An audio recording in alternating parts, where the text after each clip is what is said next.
বাচ্চাকে আমি কিভাবে বাদাম খাই সেটাই দেখাবো। তার জন্য নিয়েছি চীনা বাদাম, কাজু বাদাম, আমন্ড বাদাম আর আখরোট বাদাম নিয়েছি। যেহেতু আমার বাচ্চা এর আগে আখরোট বাদাম খায়নি, ওই জন্য অল্প পরিমাণ নিয়েছি, খুবই 3টে সামান্য পরিমাণ।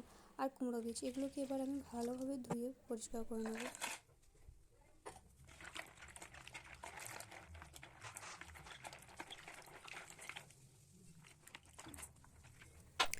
এবার আমি এগুলোকে একটা থালার মধ্য দিয়ে রোদে ভালোভাবে শুকিয়ে নেব। তো আমার জানলাতে রোদ এসেছে, আমি যেখানেই রোদে দিচ্ছি, কারণ ছাদে দিলে বড্ড পাখিতে ডিস্টার্ব করে।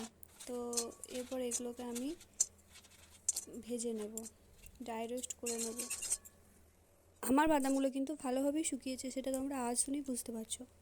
মিডিয়াম আঁচে দিয়ে ভাজলাম এবং দেখতে পাচ্ছ তোমরা আমার প্রায় ভাজা হয়ে এসেছে। যেহেতু আমন্ডগুলো ফেটে গেছে, কাজুগুলো লাল লাল হয়ে গেছে, আর কুমড়ো বীজ ওগুলোও ফেটে গেছে।